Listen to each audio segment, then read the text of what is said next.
مولانا صلی وسلم دائما ابدا علی حبیبک خیر الخلق کلہم۔ حج کی فضیلت اور اہمیت۔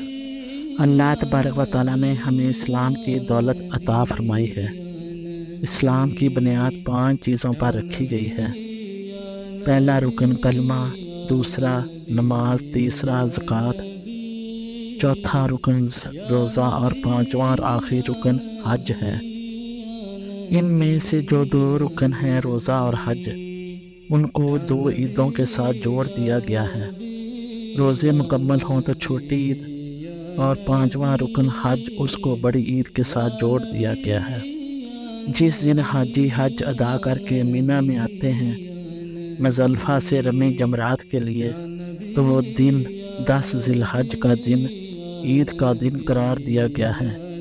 یہ بھی اسلام کا حسن ہے کہ حج اور عید ان دونوں کو اکٹھا کر کے اللہ نے پوری امت کو حج میں شامل کر دیا گیا ہے۔ صرف وہی لوگ حج کی برکتوں سے مستفید نہیں ہوتے جو مکہ مکرمہ میں پہنچے، بلکہ پوری دنیا میں جہاں کہیں بھی مسلمان بستے ہیں انہوں نے یہ تہوار تو منانا ہے۔ گناہ گار سے گناہ گار مسلمان کو تو عید وہ بھی مناتا ہے، تو حج کو عید کے ساتھ جوڑ کر پوری امت کو ہی حج میں شامل کر دیا ہے۔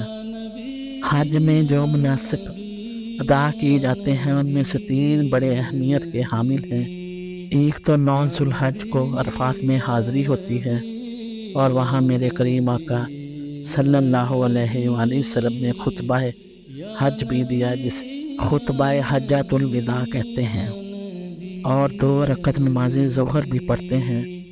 تو اس کی نمائندگی کے لیے آج پوری امت مصطفیٰ کو حکم ہے، جہاں جہاں بھی کوئی ہے خطبہ عید بھی ہوگا، 2 رکعات بھی پڑھی جائیں گی۔ دوسری اہمیت والی خاص عبادت حج میں اللہ کا ذکر کرنے کا حکم ہے۔ اب اس کی نمائندگی پوری امت کو کیسے دی گئی ہے کہ 9 ذی الحج کی فجر سے 13 کی عصر تک تکبیرات پڑھیں، اللہ اکبر اللہ اکبر، لا الہ الا اللہ واللہ اکبر۔ اور حج میں تیسری اہم عبادت جو ہے کہ جب حاجی جمیع جمرات کر چکتے ہیں اس کے بعد قربانی دی جاتی ہے، تو قربانی میں بھی پوری امت مسلمہ کو شامل کیا گیا ہے کہ دنیا کے کسی بھی کونے پر کوئی بھی مسلمان رہتا ہے، وہ اگر صاحب نصاب ہے تو وہ قربانی ادا کرے۔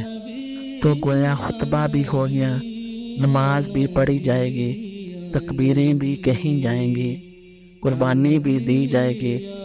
اس عمل کے ذریعے اسلام نے پوری امت مصطفیٰ کے ہر شخص کو اتنے وسائل جو نہیں رکھتا کہ مکہ شریف جا سکے اور مناسک حج ادا کر سکے، تو جو شخص یہ وسائل نہیں رکھتے ان کو بھی حج کی برکتوں سے مستفید کرنے کے لیے حج کو عید کے ساتھ جوڑ دیا گیا۔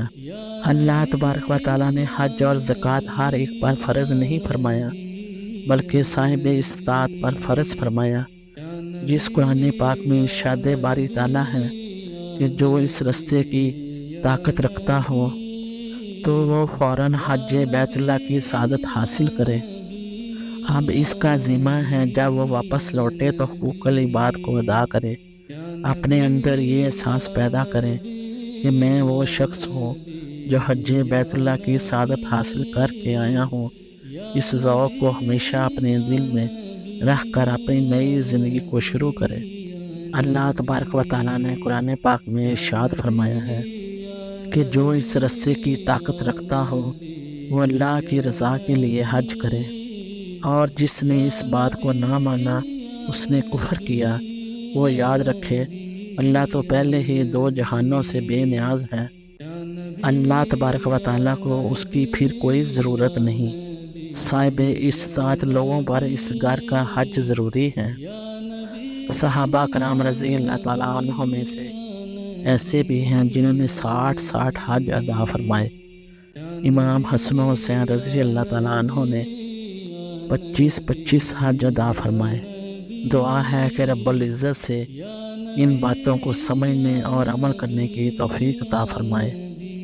جو ایام آ رہے ہیں وہ ایام حج ہیں۔ اگر ہم اللہ تبارک و تعالیٰ کے فرمان کے مطابق اور آقا حضور صلی اللہ علیہ وآلہ وسلم کی احادیث مبارکہ کی روشنی میں ان باتوں پر عمل کریں گے تو انشاءاللہ تعالی ہم آقا حضور صلی اللہ علیہ وآلہ وسلم کے فرمان کے مطابق ہم حج اور عمرہ کی سعادت حاصل کر لیں گے۔ اللہ تبارک و تعالی ہم سب کا حامی ناصر ہو۔ جزاکم اللہ خیر و احسن الجزاء۔